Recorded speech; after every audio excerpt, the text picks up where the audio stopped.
माधोपुर गांव में लक्ष्मीचंद नाम का एक साहूकार अपनी पत्नी मंगला के साथ रहता था। लक्ष्मीचंद बहुत दुखी रहता था क्योंकि विवाह के कई वर्षों बाद भी वो निसंतान थे। उनकी संतानें अकाल मृत्यु को प्राप्त हो जाती थी। एक दिन लक्ष्मीचंद मंगला से बोला, मंगला, शायद भगवान हमसे रूठ गए हैं। हमारी संतानें अकाल मृत्यु को प्राप्त हो जाती हैं। ये दुख कम नहीं हुआ था कि इस बार पता नहीं खेत की सारी फसलें सूख गई हैं, खेत बंजर पड़ गए हैं। मुझे भी ऐसा ही लग रहा है जी। पता नहीं क्यों गाय भैंसों ने भी दूध देना बंद कर दिया है। ऐसा लगता है हमारे ऊपर कोई दोष लग गया है। लक्ष्मीचंद और मंगला दिन पर दिन इसी बात को लेकर चिंतित रहते थे। लक्ष्मीचंद के खेत में एक पीपल का पेड़ था जो दिन पर दिन सूखता जा रहा था।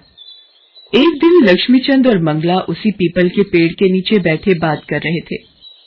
मंगला, अब तो मुझे पूरा विश्वास हो गया है कि हमारे परिवार पर दिन पर दिन दुख आते ही जा रहे हैं।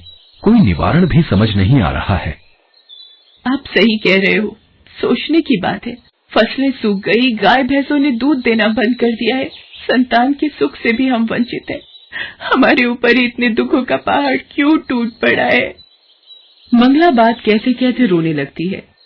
तभी वहां से एक साधु महाराज गुजरते हैं।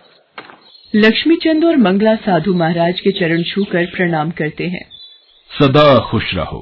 क्या बात है बेटी, तुम रो क्यों रही हो? शायद तुम दोनों किसी दुविधा में दिखाई पड़ते हो। लक्ष्मीचंद और मंगला साधु महाराज को अपनी सारी विपदा बताते हैं। बेटी, तुम मेरे कहे अनुसार इस पीपल के पेड़ की नित्य पूजा करो। पीपल पर नित्य जल चढ़ाकर दीपक जलाकर पूजा करना। हाँ, याद रहे, रविवार के दिन पीपल पर जल मत चढ़ाना और न ही रविवार को पीपल पर दीपक जलाना। जैसी आपकी आज्ञा महाराज, मैं रोजाना इस पीपल के पेड़ की पूजा करूंगी। साधु महाराज के कहे अनुसार मंगला उस पीपल के पेड़ की श्रद्धापूर्वक जल चढ़ाकर पूजा करती और संध्या समय पीपल पर दीपक जलाती। जैसे जैसे मंगला पीपल के पेड़ की पूजा करने लगी, वैसे वैसे पीपल का पेड़ हरा भरा होता चला गया। आपने देखा स्वामी, पीपल का पेड़ हरा भरा हो गया है। हाँ मंगला, कितना सूख गया था ये पीपल का पेड़, पर तुम्हारी पूजा और भक्ति से ये फिर से हरा भरा हो गया। गाय और भैंस भी दूध देने लगी थी। खेत की फसलें भी हरी भरी हो गई थी। मंगला, गाय भैंस फिर से दूध देने लगी हैं और इस बार फसल भी बहुत अच्छी हुई है। हमारे खेत खलिहान में फसलें लहलहा रही हैं। स्वामी, ये तो बहुत ही खुशी की बात है। भगवान ने हमारी सुन ली। आपका कारोबार फिर से चलने लगा है। लक्ष्मीचंद और मंगला की जिंदगी में खुशियां फिर से लौट रही थी। एक दिन, सुनिए, आप पिता बनने वाले हैं। क्या? मैं पिता बनने वाला हूँ?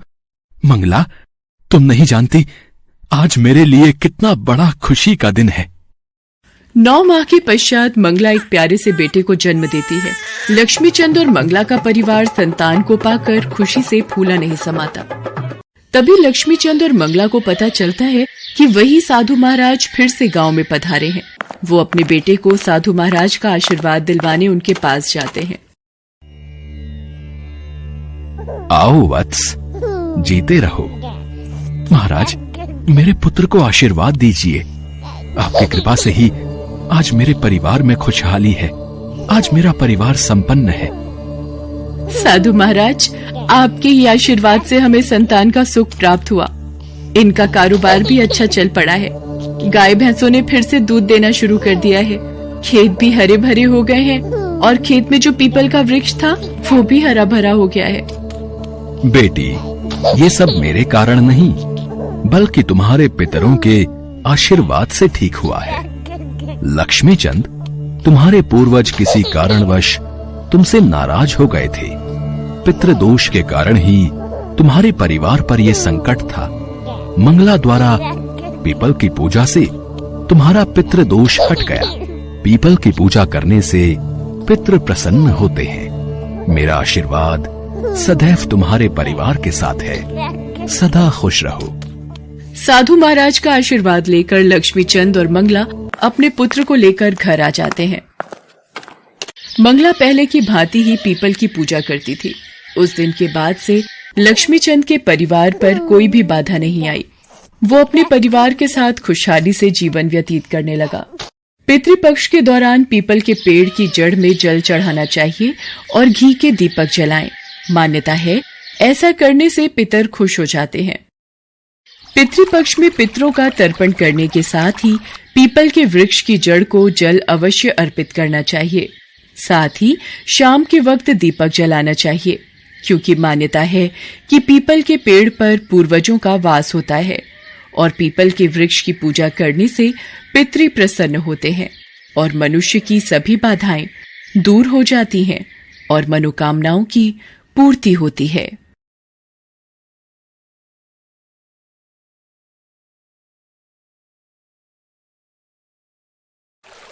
हिंदू धर्म में पितृपक्ष का विशेष महत्व होता है। मान्यता है कि पितृपक्ष में तर्पण और पिंडदान करने से पितृगण प्रसन्न होते हैं और अपने परिजनों को सुख और संपन्नता का आशीर्वाद देते हैं।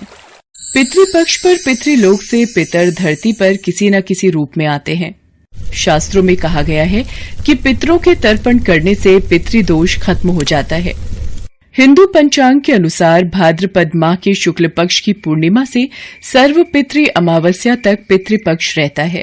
पितृपक्ष में पितरों की पूजा विधि पूर्वक करने से घर परिवार में शांति होती है, व्यवसाय तथा आजीविका में उन्नति होती है। साथ ही साथ जीवन में हर तरह की रुकावटें दूर हो जाती हैं।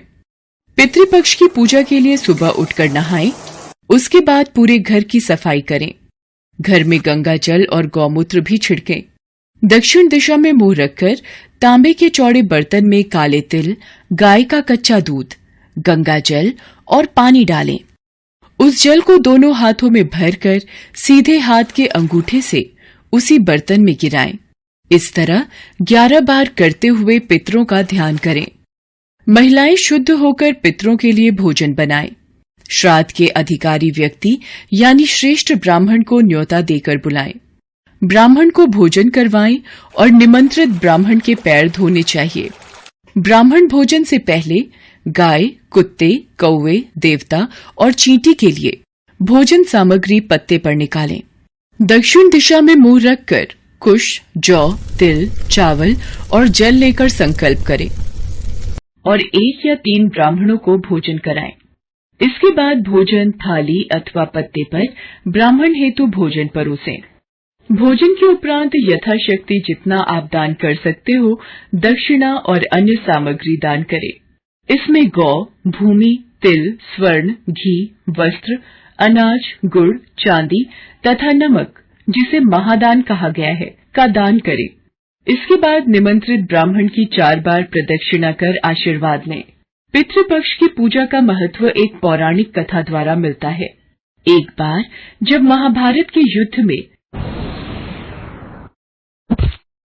दानवीर कर्ण का निधन हो गया तो उनकी आत्मा स्वर्ग पहुंची, तो उन्हें नियमित भोजन की बजाय खाने के लिए सोना और गहने दिए गए।